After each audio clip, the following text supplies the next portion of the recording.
Alors, comme je le disais tantôt, n'est-ce pas, Dieu donne dans son grand amour, Dieu dans sa préscience, sachant que la parole de Genèse chapitre 3, où il a mis l'inégalité entre l'homme et la femme, sachant qu'il ne peut pas utiliser pleinement la femme comme l'homme, alors il a donc annulé le sacerdoce de la femme. On a dit ça dans 1 Timothée chapitre 2, que à cause du fait qu'elle ait péché, elle est rendue coupable, et une culpabilité qui n'a pas pu être enlevée par le sang de Jésus. Je suis désolé.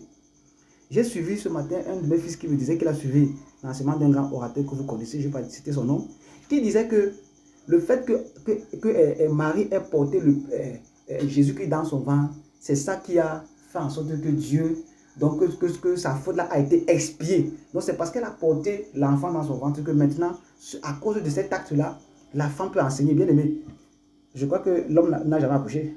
Dieu n'a pas permis Dieu n'a jamais voulu que l'enfant entre dans le ventre d'un homme. Donc si Jésus-Christ venait par un homme, ça devait être bizarre, ça devait être même la vraie sorcellerie.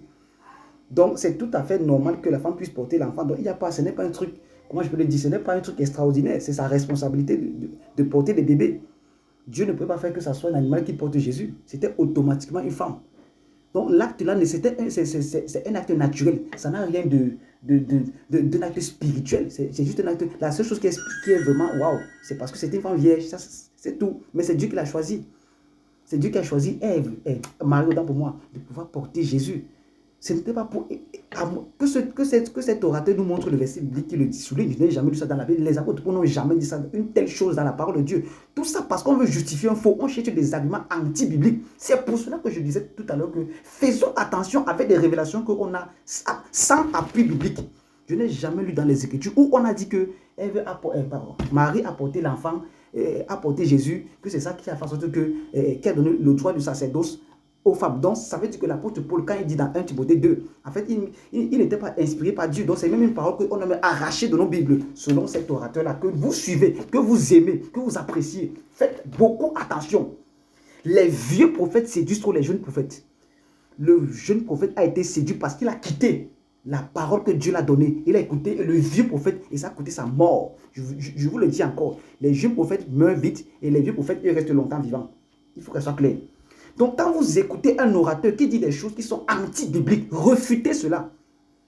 Même si c'est vrai et que vous n'avez pas encore lu ça dans la Bible, refutez. Il n'y a pas de révélation qui est anti-biblique. Moi, j'ai été tellement choqué par rapport à ce que cet homme de Dieu disait. Comment quelqu'un comment il peut dire carrément que c'est parce que Marie a porté Jésus que maintenant le sacerdoce a été donné à la femme? Qui? C'est écrit dans quelle parole de Dieu? C'est écrit d'où vient cette révélation? Tout simplement parce qu'on veut justifier le faux. Frère, croyons aux Écritures.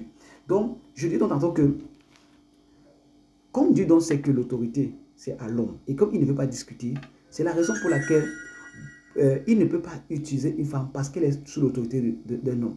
Écoutez, cela ne veut pas dire que la femme ne peut pas enseigner. Il faut que ça soit clair. Et je peux le dire que les femmes sont de très grandes enseignantes. Ça, c'est une pure vérité. Mais ce n'est pas...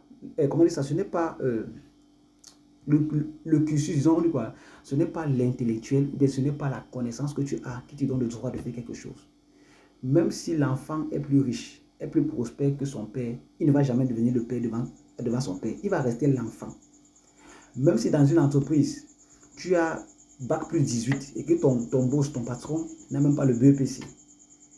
C'est pas ça qui va te donner le droit de dire que tu es le boss. Il est le boss parce que c'est lui l'autorité. Donc l'autorité n'est pas donnée en fonction d'une position sociale ou bien en fonction d'un background intellectuel. Non, l'autorité c'est l'autorité. Donc on ne peut pas justifier le fait que les femmes sont devenues très très instruites de nos jours, ce qui est vrai.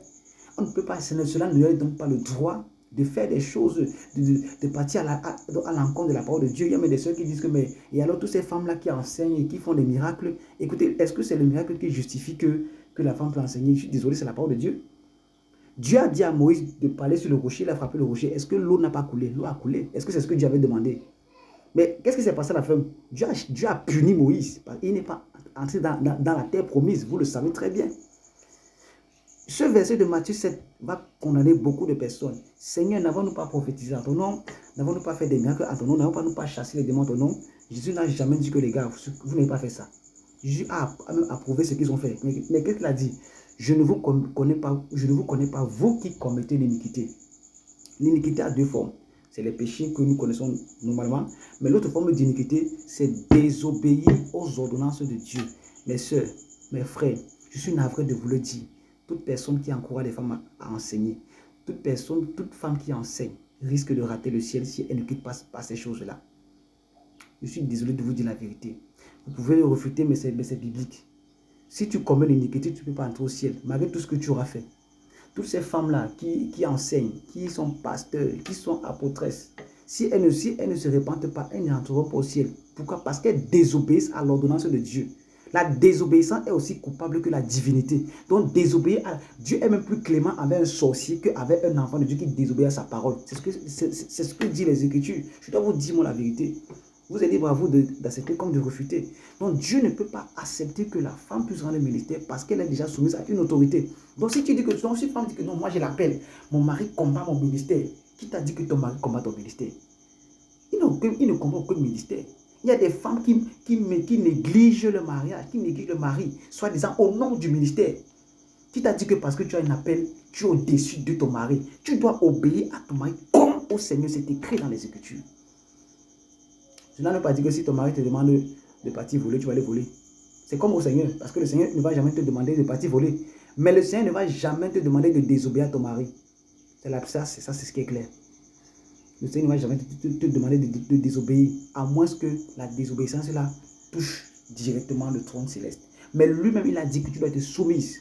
C'est la raison pour laquelle, ma soeur, ça peut te faire très mal, mais c'est la vérité. Le sacerdoce n'est pas pour toi. L'enseignement n'est pas pour toi. Maintenant, on continue.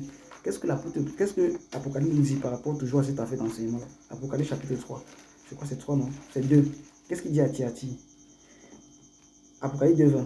Mais ce que j'ai contre toi, c'est que tu laisses la femme Jézabel, qui se dit prophétesse, enseigner et séduire mes serviteurs pour qu'ils se livrent à la débauche et qui mangent des viandes sacrifiées aux idoles.